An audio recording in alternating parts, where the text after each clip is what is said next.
Alors, Marie-Agnès, c'est une grande émotion d'être chez vous à Oulgat, proche de vous, face à vous. Et si on parlait un peu de danse? Vous disiez hors caméra que vous aimiez beaucoup les contes.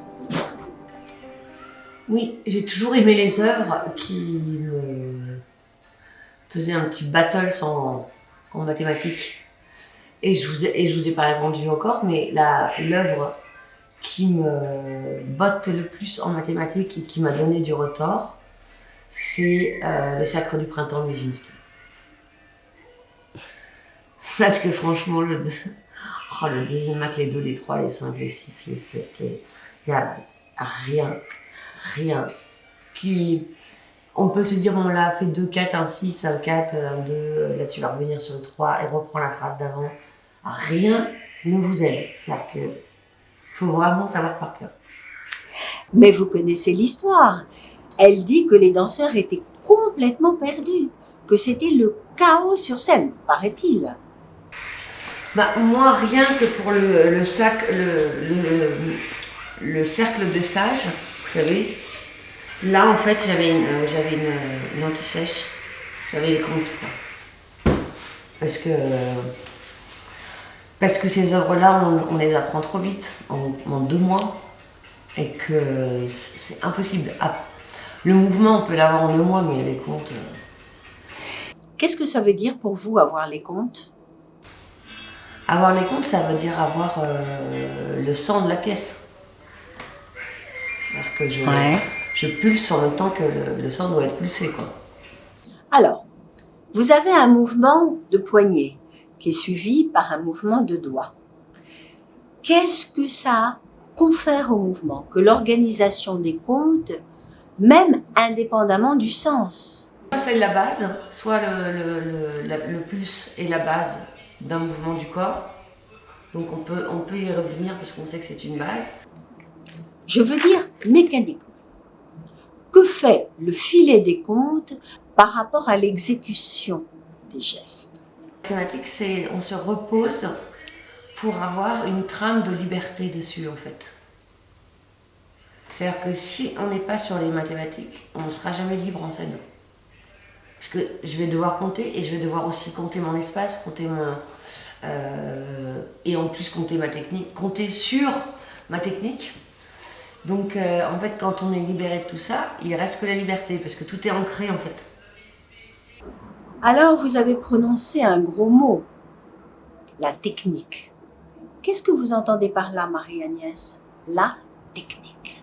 La technique, c'est la répétition parfaite d'un mouvement qui permet à l'artiste de se libérer de ça et d'en faire quelque chose d'autre. Nous sommes tous enfermés dans des systèmes. Admettons que vous ayez à reproduire un mouvement d'épaule. Un mouvement inconnu que votre épaule n'a jamais fait, que vous n'avez jamais fait. En imaginant que vous avez X grammes en plus ou en moins du côté droit ou du côté gauche. Comment arrivez-vous à attraper ce mouvement pour pouvoir le reproduire? Comment est-ce que votre cerveau donne l'ordre à votre corps pour que le mouvement soit restitué de façon parfaite? Première chose, ne l'oublions jamais, c'est le mimétisme. C'est-à-dire que si je vois la personne faire ça, moi je suis comme un enfant, je vais répéter ma mère. Je vais passer par le mimétisme. Après, lui va certainement me donner des données musculaires et intentionnelles que je dois aussi prendre dans mon corps, enfin les amalgamer quoi, tout en même temps. Donc mimétisme, donc les yeux, je reproduis ma mère. Après il me dit ah non mais ça c'est trop devant, donc tu pars direct par l'arrière ou t'engages la cage thoracique ou en fait ça dépend de ce que le maître veut en quelque part. Mais par rapport Mais la au compte, première chose, c'est le mimétisme. alors le mimétisme par rapport au compte, comment est-ce que on va attraper, démontrer l'organisation dans le temps, c'est-à-dire la chronologie, la coordination, le bras par rapport au centre du corps venant après ou avant, la coordination, la synchronisation, la chronologie. Comment est-ce que tout ça fonctionne par rapport à ce que nous appelons dans notre jargon l'organisation des comptes. Alors là, c'est plus compliqué parce qu'en fait, ça fait comme si en fait, c'était un mouvement qui était décapé par des comptes. Là, ce que vous m'avez montré, c'est-à-dire que vous avez fait une vague, vous revenez et tout. C'est-à-dire que là, en fait, je devrais dire 1, 2, 3, 4, 5, 6, 7, 8, 7, 8. 2, 3, 4, 5. 1, 2, 3, 4. Je dois le décaper avec des comptes. Mais ça, c'est vraiment pour les gens qui ne sont pas danseurs, j'allais dire. Pourquoi? Parce qu'un danseur va décrypter direct. Donc, pour vous faire travailler, il faut absolument qu'il y ait un modèle visuel? Non, pas forcément. Il y a des gens qui me donnent juste des sensations. La marionnette, tu vois, je te vois plus faire ça. Qu'est-ce que tu me proposerais? Là, une marche, tu vois, une marche comme ça. Et là, en fait, t'es tout le temps, il y a quelque chose qui te retient, il y a quelque chose qui t'attire, il y a quelque chose qui... Après, c'est souvent viscéral, pour expliquer. Alors, en tant que chorégraphe, nous connaissons nos propres méthodes et nous travaillons avec nos équipes dans nos studios relativement enfermés comme les maîtres du monde. Mais cette impression que nos méthodes sont valables pour tous, universelles, cette impression est erronée. Si ce n'est que nous ne savons pas que les autres chorégraphes n'utilisent pas la même méthode que nous. Parce que cette méthode que nous avons inventée, nous la croyons possible pour tous les danseurs dans toutes les situations. C'est chacun son langage en fait. Dès qu'on rentre avec un chorégraphe, on doit apprendre de A à Z à parler de nouveau. C'est-à-dire que moi, je ne rentre jamais avec une empreinte de quiconque sur mon corps. Donc je me mets à nu et c'est au chorégraphe de... Et c'est ça qui est difficile et c'est pour ça peut-être que j'ai été autant choisie par les chorégraphes. C'est que c'est une épreuve, ça c'est sûr. C'est un long chemin, c'est vraiment un long chemin. Mais en même temps, je parlerai une autre langue en sortant. Et ça me fait plaisir. Vous êtes extrêmement réceptive. Ouais. J'avais fait un spectacle à l'opéra il y a fort longtemps puisque c'était l'époque du GRCOP. Et dans l'équipe de danseurs, il y avait un danseur qui correspondait parfaitement à cette plasticité dont vous parlez, cette réceptivité, et c'était Jean-Christophe Paré. Je lui ai parlé il n'y a pas longtemps. Et Vous pouvez croire, je lui ai parlé il n'y a pas longtemps. c'est drôle. Et donc... J'étais dans la rue, il m'a arrêté. Il me dit, Marie-Agnès. Il me dit, mais t'es... Alors qu'on est d'une génération, c'est pareil. Oui, complètement. Il me dit, mais toi, quand je t'ai vu, mais direct... Toi, t'aurais été GRCOP Opéra de Paris, donc on aurait été dans la merde. Tu t'en foutais. Quelle danse, si ton aspérité était contemporaine ou était classique. Non, moi j'aime les deux. J'aime les deux. C'est dur d'avoir fait ce clivage qui est arrivé par la suite. Mais pour moi, maintenant, on est peut-être même en train de créer des danseuses étoiles contemporaines. Ça veut dire quoi, les gars? Ça veut dire que, oui, vous n'avez pas le patrimoine du classique, oui, parce que c'est comme une épreuve de cirque. C'est-à-dire qu'il faut commencer enfant pour avoir ces ouvertures de hanches, ces en dehors, qui ne peuvent se faire que en civis, enfin pas en sévice, mais en sculpture sur quelqu'un qui est modulable encore. Et ça se fait qu'enfant. Je ne vais pas vous dire à 40 ans, je vais tourner en dehors. Non, c'est foutu. Alors, on va revenir sur tout ça, juste pour dire par rapport à Jean-Christophe, pour savoir un peu ce que vous en pensez, parce que vous disiez les yeux. Un jour, nous sommes invités tous les deux à échanger dans le cadre d'une conférence au Centre national de la danse. Et là, je pose la question à Jean-Christophe.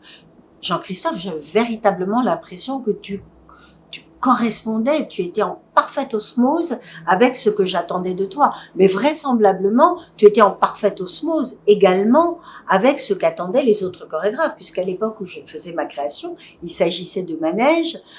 Tu travaillais bien sûr, comme toujours à l'opéra, on travaille sur plusieurs créations à la fois, déjà parallèlement avec d'autres chorégraphes. Alors la réponse que m'a donnée Jean-Christophe, je ne l'oublierai jamais. Il m'a dit, lorsque je rencontre un chorégraphe, une chorégraphe, je commence à l'observer. Je regarde comme il ou elle fume sa cigarette, comment il s'assied, comment il me regarde. J'observe le chorégraphe m'observant. Effectivement, j'ai été très émue parce que si nous, chorégraphes, nous dévorons des yeux les danseurs, les interprètes avec qui nous allons travailler, j'ignorais jusqu'à cet échange avec Jean-Christophe qu'il existait des danseurs qui nous observaient pour nous psychanalyser d'une certaine manière, nous découvrir, nous comprendre. Est-ce que ça vous arrive, Marie-Agnès, d'observer les chorégraphes avec lesquels vous allez travailler? Je pense que ça soit juste intelligent et sûr. Moi, je fais la même chose. Ça vous arrive Ah, c'est pas que ça m'arrive, c'est... Moi, je suis pareil. d'essayer de décoder le comportement d'un chorégraphe avant de commencer. Je lis le langage, ouais. Je lis le langage. C'est ça. Je vois les hanches fermées, ah oui, ça, un pied qui tourne, ouais, ok. Problème d'épaule, truc, problème de... Je lis le corps. Du chorégraphe. Ouais. Et on a tous nos pets, en fait. Donc, du coup, c'est facile à lire, quoi. Alors, on peut parler très longuement des différences entre la danse contemporaine et la danse classique. Mais moi, je voulais quand même revenir sur cette spécificité de la danse classique. Donc, l'en dehors, qu'est-ce que c'est que ce concept qui transforme le corps, qui sculpte différemment les formes et qui aussi renforce de manière très particulière et très spécifique certaines chaînes musculaires. Donc, quel rapport entre la créativité, la pensée, l'action cérébrale, le rapport entre l'esprit et le corps lorsqu'il s'agit d'une technique fondée sur le développement de cette capacité d'être en dehors. Un attribut qu'on ne pourra avoir que enfant. Et donc, si on ne l'a pas travaillé enfant, parce que ça se rapporte à quelque chose qui n'est non naturel. Donc en fait, je dirais que les danseurs contemporains sont des gens qui dansent naturellement, et les danseurs classiques sont des danseurs qui dansent non naturellement. C'est tout. De manière moins naturelle, parce que je ne pense pas que tous les danseurs contemporains dansent de manière naturelle non plus. Peu importe comment ils vont poser leurs pieds, ça n'a pas une grande importance et puis ils vont pouvoir le corriger. C'est pas quelque chose qu'ils ne peuvent pas avoir. Ils peuvent l'avoir. Le classique, vous ne pouvez pas l'avoir si vous ne l'avez pas commencé avant. Alors, qu'est-ce que ça fait profondément ce travail intense de l'en dehors, nécessaire à la technique classique? Qu'est-ce que ça fait à l'âme, à l'imaginaire, à l'émotion, à la personnalité, au développement de l'artiste-interprète? Moi, j'ai jamais eu de sensation aussi comme dans mes rêves ou par exemple de la rotation et de l'élévation. C'est-à-dire de voler et de tourner, ce qui est une forme aussi d'élévation. Parce qu'au bout d'un moment, on est tellement étourdi je ne sais même pas comment on s'arrête. On s'arrête avec de la technique, mais on pourrait ne pas s'arrêter, on pourrait tomber au sol. Ce sont des sensations qui n'existent pas dans le contemporain, j'ai l'impression. Évidemment, c'est pas du tout le même combat.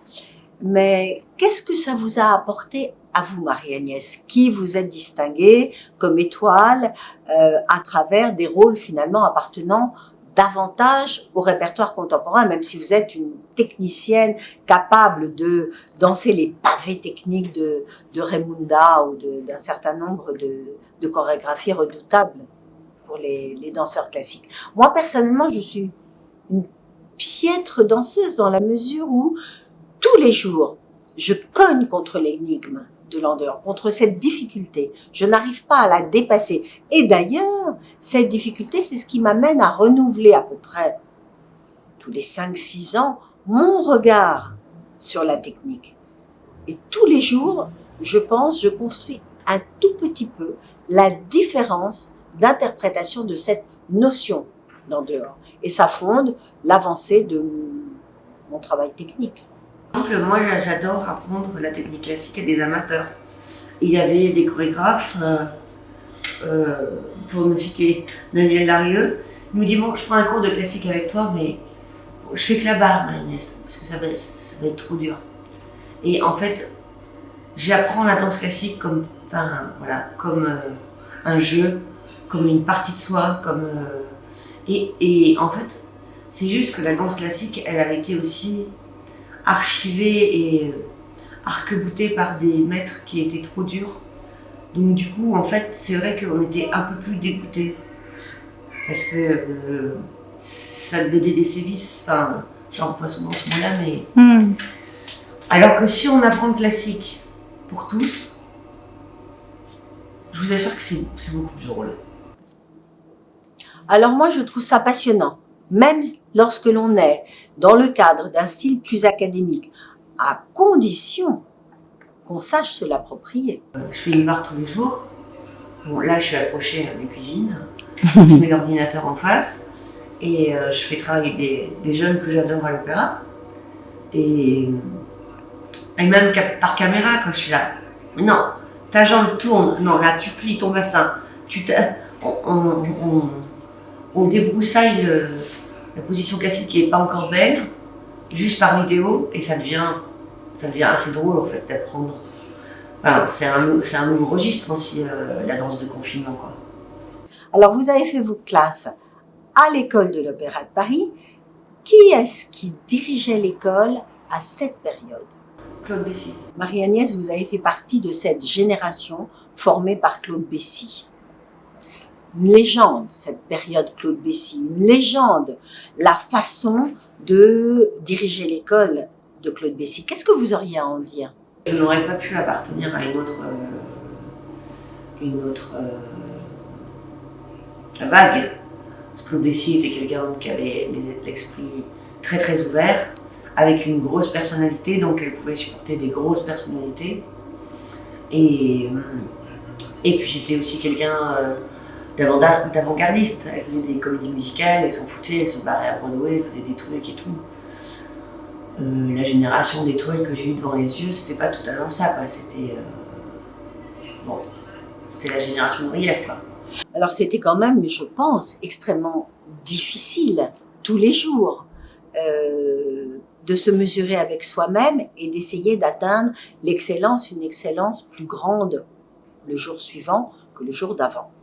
Qu'est-ce que vous avez à dire par rapport à ce combat que la petite fille que vous étiez avait à mener avec elle-même? Moi, pour moi, c'était que du bonheur, parce que j'étais dans l'école où j'allais danser tous les jours. Donc c'est ça que je voulais faire. Moi, je voulais danser tous les jours. Après, j'ai eu des profs qui m'ont ramené la tête sur terre, quoi. Parce que moi, j'étais quelqu'un de complètement aérien, donc ça ne pouvait pas se passer comme ça, quoi. Aérien? La tête dans les étoiles pour y arriver? Ouais. Sans le vouloir, j'étais comme ça. Alors, le rapport à l'en-dehors, quelque chose de très profond, très intense, très enraciné, loin à l'intérieur du corps, ou finalement pas tant que ça. Quelque chose qui permet de reproduire des formes. Quelque chose de l'ordre de la reproduction des formes. Alors, la première chose que je remarque dans l'en-dehors, c'est la position des morts. Vous savez, la position des morts, ils ont les pieds comme ça. Il y en a qui ont les pieds comme ça. Hein. C'est quand même aussi un pouvoir anatomique. C'est pas non plus un effort musculaire. Un effort musculaire. C'est-à-dire que moi, mon fils, il dort les pieds comme ça. Et quand je vois... Vous lui avez inculqué. Non, mais par exemple, quand je vois des chanteurs dans des grands opéras qui sont morts, et qu'on est pieds comme ça, flex, droit, raide comme des i, je dis non, mais vous êtes sûr que vous mourriez comme ça? Il y a quand même un espèce de relâchement. Alors bien sûr, je veux bien entendre qu'on n'est absolument pas en dehors et qu'on garde ce parallélisme, mais non, effectivement, vous regarderez dans la rue, il y en a qui marchent en dehors, il y en a qui ne marchent pas en dehors. Enfin, ceux qui marchent en dehors, c'est quand même le potentiel des danseurs en dehors, et pas le contraire. Donc pour vous, l'en-dehors, ce n'est pas un très gros effort? ce n'est pas un combat. Non, c'est un atout quand même physique qu'on a par rapport... Mais regardez les singes aussi, ils marchent plus en dehors que nous. J'ai pas vu. Ouais. Ah ouais. Les singes marchent avec les pieds ouverts, en fait, ils marchent pas du tout dans l'en-dedans. Et Ils n'ont donc- pas du tout de contrôle. Enfin, après, je sais pas, vous allez me dire, ah oui, mais j'ai vu ce singe-là, il est très longtemps. Voilà, regardez quand même une pose de pied, vous allez voir, c'est pas en or. Vous avez un rapport, somme toute, assez simple à cette position et à ce travail. Moi, je l'avais d'instinct. Je l'avais d'instinct, et puis l'en dehors, c'est pas juste nécessaire, il faut aussi l'ouverture des bas de jambes et l'ouverture des cuisses. Ça, c'est plus naturel, l'ouverture. Ce qu'on appelle l'en dehors, c'est ce travail musculaire, non? Moi, je pense que c'est beaucoup plus dur d'avoir un en dehors du bas de jambe qu'une ouverture. Mais c'est ça. C'est un peu de ça dont je parle, moi. Bah oui, c'est de mais cette donc, spirale du pied. Ça ne vient pas de l'en dehors, ça devient de l'ouverture du genou, c'est-à-dire que c'est cette partie-là. Oui, oui. Mais c'est peut-être, on ne s'est pas tout à fait compris. C'est vrai que l'ouverture des hanches, c'est une chose qui peut être facilitée Non, par l'ouverture l'anatomie. des hanches, c'est l'en dehors. L'ouverture du bas de jambe, ça va vraiment faire le peaufinement de l'en dehors. C'est-à-dire qu'on peut être en dehors avec les bas de jambes fermés. Et là, Complètement. c'est- Et ça c'est ne moche. peut pas faire un bon danseur. Non. Parce que la chaîne, c'est là qu'elle prend racine, Ouais, si je ouais. puis dire. Le chêne de la chaîne du chêne prend racine au niveau du pied. Ouais. Et là, ça demande quand même une vraie concentration, ce travail-là. Moi, je dis, enfin, ouais, mais quand même, le tibia est. Alors, le genou, à ne pas traiter, à ne pas surbooster, mais le bas de jambe est une partie du corps qui est assez malléable, en fait. Assez malléable parce qu'on peut se rendre compte que, suivant les formules dont on est. Comment on est assis, comment on se tient, comment on est debout, on peut déformer son bas de jambe. Les Japonais déforment leur bas de jambe parce qu'ils sont assis en tailleur. Il y a plein d'autres... Plus que Plus la que tête les du hanches, fémur en fait. peut Ouais. bouger dans la... Ouais, plus que les hanches. Donc, tout ce qui représente pour tant de petites filles et tant de danseurs, futurs danseurs, danseurs accomplis, un travail quotidien douloureux, ça n'a pas été un combat pour vous. Non. Je suis prise de court. Je voulais évoquer cette concentration nécessaire pour répondre aux exigences de l'en dehors, et il semblerait que pour vous, les choses se soient faites comme ça. C'est assez déconcertant. On part toujours dans la sensation pour vraiment l'imaginer. Alors je suis réellement prise de court, parce que vous dites que vous reproduisez simplement en regardant, comme par magie. C'est incroyable. Revenons peut-être à cette question de la légèreté que vous avez évoquée. Quel rapport y aurait-il avec l'acquisition de cette qualité, donc de légèreté de la ballerine romantique, somme toute, cette espèce de côté aérien, et le travail de la spirale, et éventuellement la tension musculaire? Bah, mais là, on va passer dans un attrait qui est très personnel. C'est que moi, j'ai toujours eu une spirale à moi, ce qui diffère des autres danseurs classiques. Parce que moi, comme j'ai une double scoliose, j'ai une spirale en moi naturelle. Donc, je ne connais pas de danseur avec autant de scoliose et autant de gibbosité. Après, je connais vraiment ce qu'on appelle les bossus, les danseurs bossus. Mais donc, c'est qu'une simple scoliose. Quand on est deux, en fait, ça fait des spirales. La scoliose, la double scoliose, qui est la vôtre encore aujourd'hui, est-ce qu'elle a été diagnostiquée avant l'entrée à l'opéra? Est-ce que vous avez un souvenir par rapport à ça? En même temps. En même temps. Mm. Est-ce que vous aviez déjà un rapport au corps intense? Oui. Déjà. Ouais. Très physique. Ouais. Souvenir par rapport à cette période? Souvenir de quoi? Je sais pas, de douleur, de prise de conscience, d'accident, de... Non. Je pense que ce qui m'a le plus humiliée dans ma vie, c'est de faire un corset en fait. De m'enfermer dans un plâtre et de me scier derrière. Et ça va devenir une enveloppe qui va devoir me contenir pendant le reste de ma vie. Ça, c'est dur. Jusqu'à quel âge vous l'avez porté, le corset? J'en ai de nouveau. J'ai de nouveau des corsets.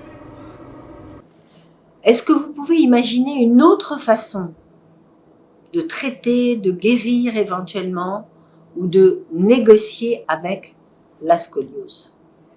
Ouais, je pense, mais je pense que dans cette sphère-là, on est quand même très très à la bourre.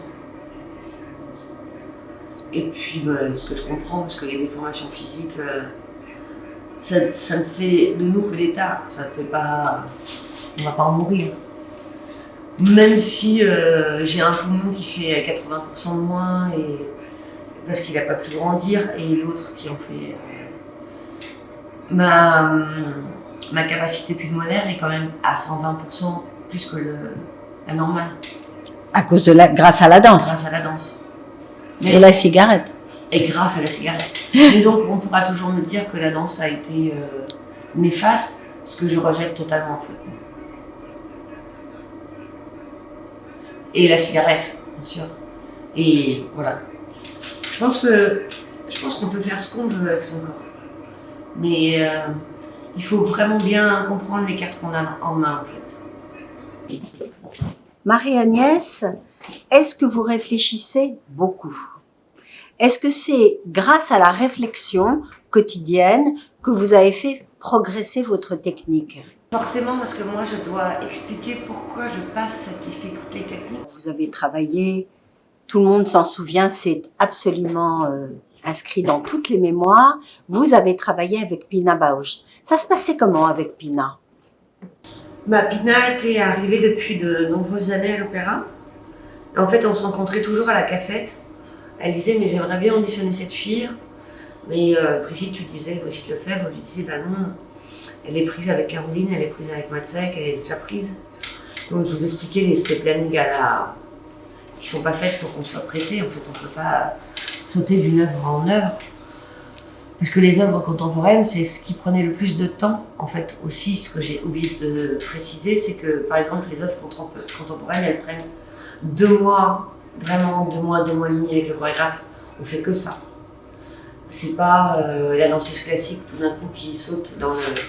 Alors que les danseuses classiques, on peut sauter d'un Hummel à un lac, on est habitué. Donc moi, quand j'ai décidé de beaucoup m'impliquer dans le contemporain, j'étais beaucoup plus pas accessible en fait, parce que je faisais des grandes sessions où j'oubliais tout.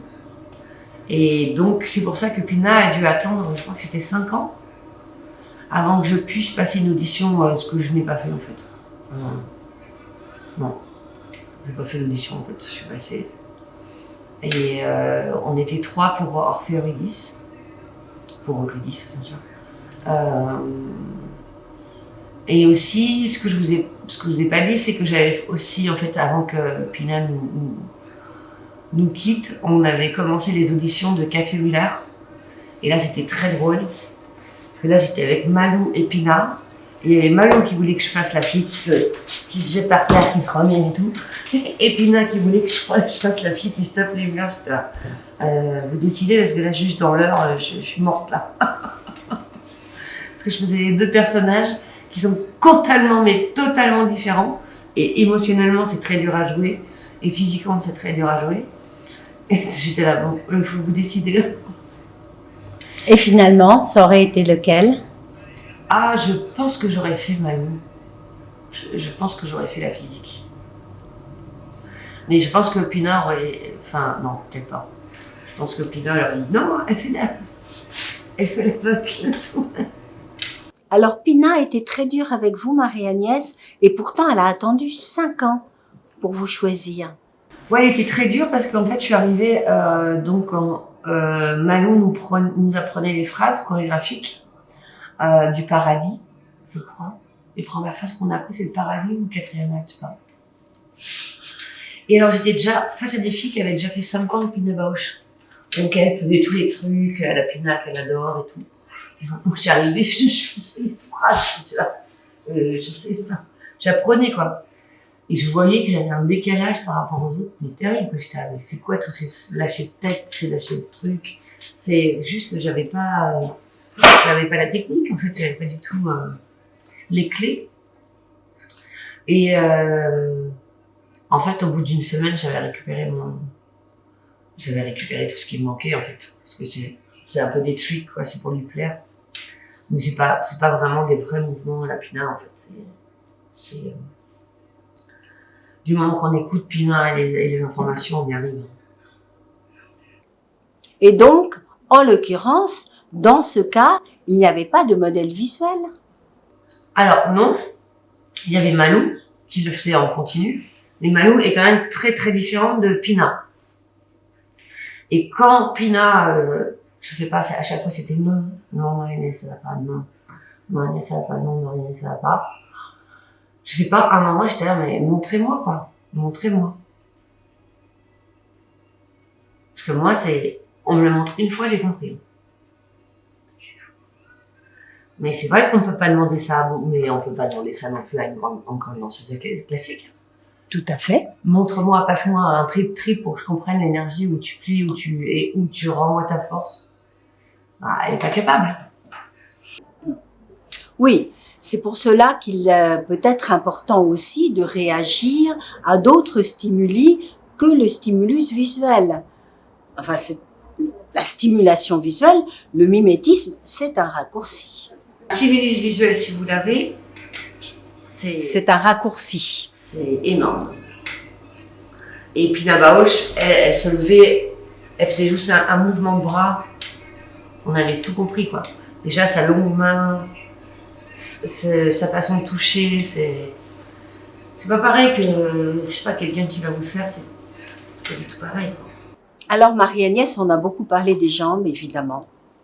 Est-ce que nous pourrions parler de ce que l'on considère être le buste, c'est-à-dire non pas le squelette, la cage thoracique, la ceinture scapulaire, le bassin, mais à l'intérieur du corps, il y a une sorte de volume. Est-ce que vous pourriez nous parler de ce qui se passe au sein, au plus profond du corps? Le buste, pour moi, c'est mon corset. C'est l'endroit qui a été bloqué et qui a été plâtré pendant de nombreuses années. Et de là à là, en fait, c'est l'endroit, c'est la partie du corps la plus importante et la plus puissante, en fait. Donc, moi, j'avais pas la chance de pouvoir bouger souvent. Mais en tout cas, il faut pas oublier que c'est là où aussi on fait des enfants. C'est pas pour rien. On la fait pas dans la cuisse, hein. Je veux bien qu'il y ait des histoires, mais pour moi, c'est vraiment toute la force sort de là, en fait. C'est juste, on diffuse aux êtres. Enfin, c'est même pas des êtres, c'est juste. La force, on peut la tirer du travail des jambes, et ce travail influe, communique avec le buste, le ventre. Ou alors on peut imaginer que la force vient du ventre, se communique à tout le corps, tous les membres, y compris les jambes. Enfin, quoi qu'il en soit, c'est très profond. Pour vous? Bah, en fait, c'est comme c'est une sculpture, vous voyez, comme ça à l'intérieur du ventre. Donc, ça commence dans les jambes et ça remonte. Ça commence dans le ventre. Ça commence dans le ventre. En fait, ça peut commencer soit dans le ventre, soit dans les jambes. Oui, les jambes, on va pas avoir un grand angle, mais si on engage le centre avec. Donc tout ça, malgré tout, c'est très profond. Ouais, c'est très profond. Vous dansez moins maintenant, Marie-Agnès? Je veux dire sur scène? Non, je danse toute l'année. Là, je danse Magma de Christian Rizzo. Vous pouvez en parler? Le travail, par exemple, avec Christian Rizzo? Ouais. En fait, c'est vraiment à voir. C'est vraiment un prototype à part. C'est la rencontre d'un danseur de flamenco et une danseuse classique. Le feu qui est en nous, c'est drôle. Moi, je suis plus douce. Et lui, il est feu, mais en même temps il est feu avec quelque chose qui est passé, comme s'il devenait un danseur classique qui n'avait plus besoin de démontrer quoi que ce soit. Tout est en lui. C'est pas un flamenco Démonstratif. démonstratif. Oui, j'ai vu quelques extraits de la pièce, mais en dehors de cette pièce, vos travaux récents, Alors après, sinon j'avais une carte blanche à l'année à la scène musicale. Où là, je fais vous l'avez toujours? Oui, mais là, du coup, elle est avec le confinement, elle est. Vous avez fait de la danse africaine? Oui, un petit peu. C'est surtout comme, en fait, j'aime beaucoup suivre le mouvement, en fait. Donc, en fait, les Africains, ils sont très dans le mimétisme. Donc, on peut suivre parce que eux, ils vont pas, eux, ils le font vraiment. C'est pas du tout, pense à faire ça. On peut vraiment les suivre physiquement. D'accord. J'ai joué dans Podane, je faisais la reine. Ah oui, ça vous irait très bien ça. Ça Ouais, a je dû vais vous travailler. aller très bien.